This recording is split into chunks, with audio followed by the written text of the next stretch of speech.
Hi folks, welcome to Philosophy with Eddie, and today we're going to be looking at the problem of evil.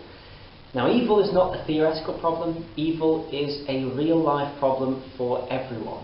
It can be divided into moral and non-moral evil. And moral is that which comes about through people's decisions. Non-moral evil, otherwise known as suffering, comes about for other reasons, reasons that aren't from people's intention or decisions. And the reason that evil is a problem is simply that it exists. And yes, it's a big issue that it exists.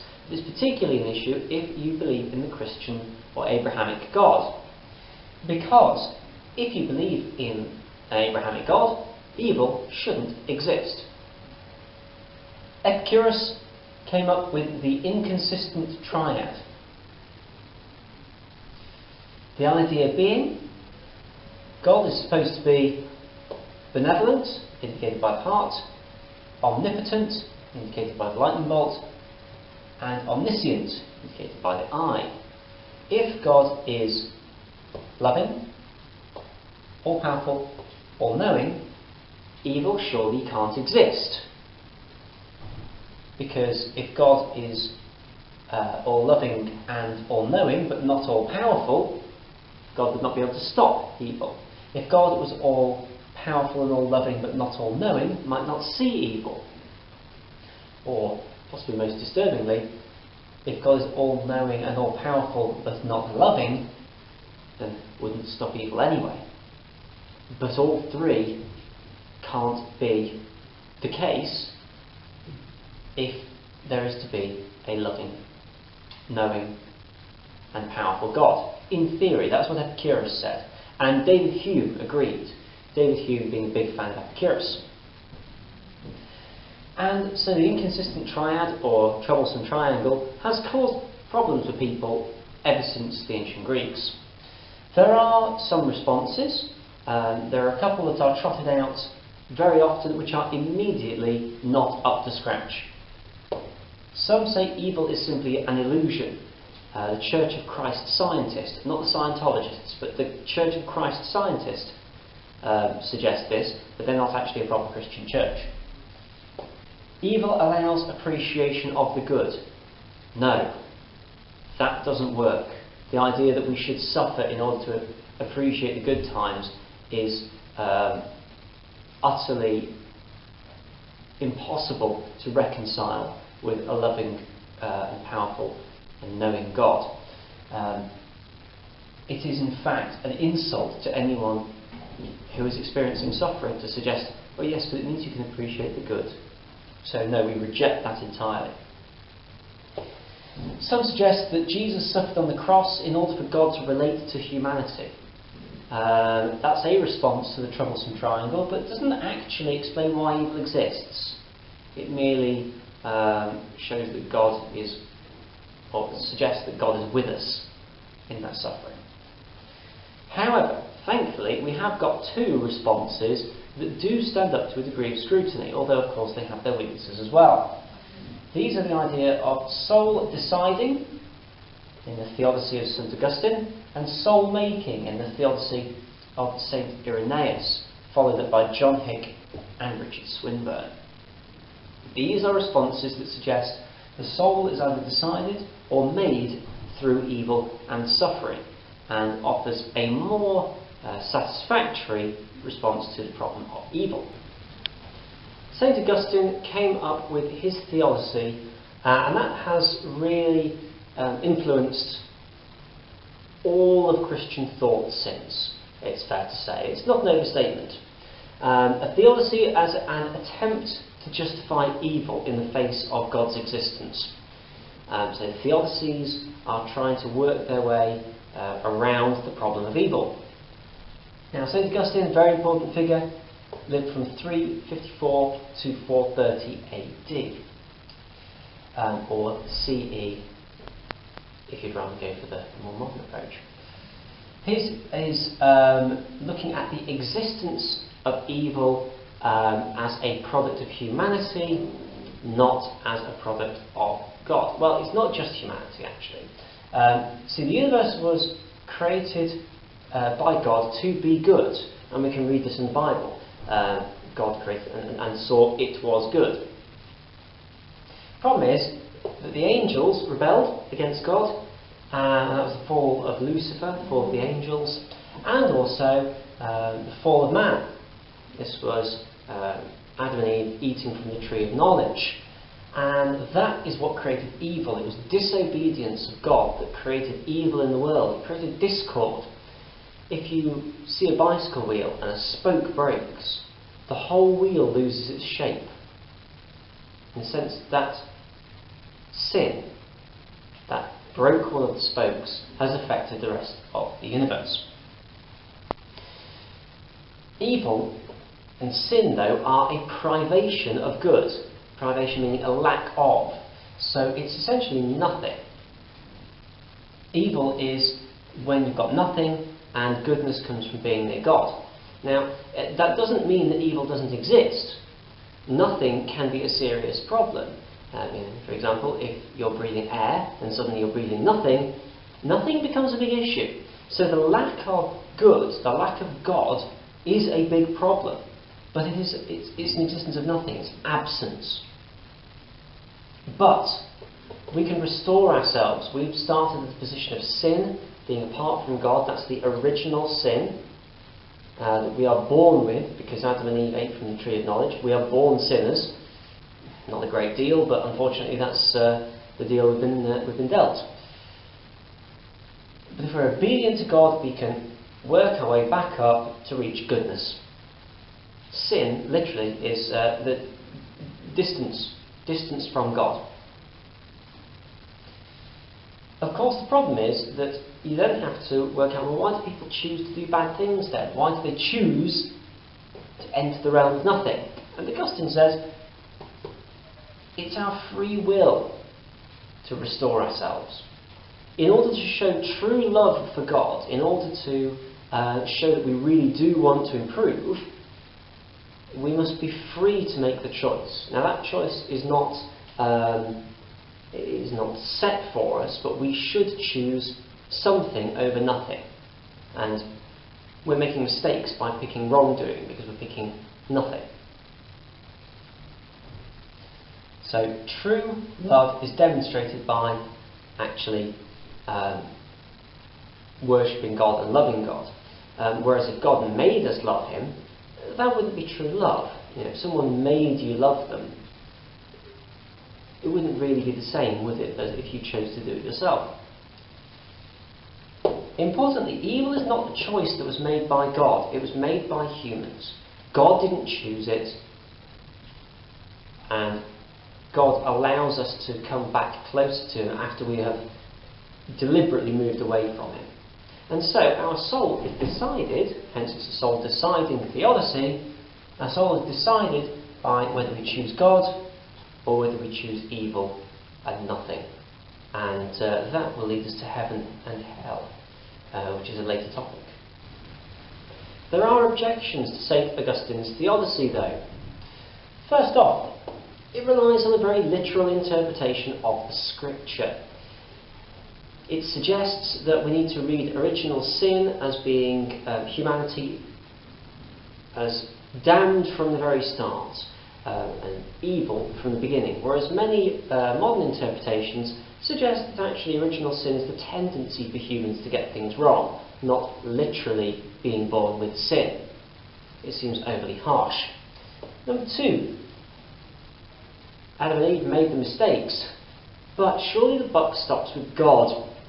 God should be responsible, according to these philosophers, on the basis that God created humanity, God created the tree of knowledge, so surely He's the one who's responsible if His creation runs into problems. Number three, how do we define good? Is goodness dependent on the mind of God? If goodness is dependent on the mind of God, for example, if we refer to, say, a good house being one that stands well, surely this idea of good is entirely dependent and on what God thinks, and therefore as humans we have no way of interpreting what good is ourselves. we must essentially wait for God's judgment, which brings us on to number 4, possibly the biggest problem with this. Are we damned for our ignorance? The suggestion that Augustine makes is that if we are either if we are knowing of our evil or ignorant of our evil, we are still committing evil. It is not up to God to teach us, it is up to us to teach ourselves and learn how not to be evil. But surely that means that if you've got a person who is ignorant of God and has tried to live a good life but has got it wrong, it's not their fault that they're ignorant. They were never given the facts in the first place. So how can they be punishable for any evil that they do if they didn't realise they were doing evil? If someone is punishable for any evil that they create, then surely that suggests that really, whether we go to heaven or hell, whether we're punished or not, is completely up to God's power, up to God's will. And that suggests if God makes that final decision regardless, then our decisions don't matter. Evil exists, but we go back to the inconsistent triad. God is omnipotent, omniscient, benevolent, and yet still allows evil to exist. And the decision ends with him. So in short, if we can be damned and punished for our ignorance, the inconsistent triad is not solved. St. Irenaeus created another theodicy, the soul-making theodicy, before St. Augustine came up with the soul-deciding theodicy. St. Augustine was taken up quite a lot by the Catholic Church, hence why a lot of the teachings on heaven and hell. The theodicy of St. Irenaeus suggested that humanity has to grow and learn from evil, and John Hick revived it in 1966. If humanity is meant to grow into God's likeness, humanity is apparently made in God's likeness, then evil allows us to grow in that way.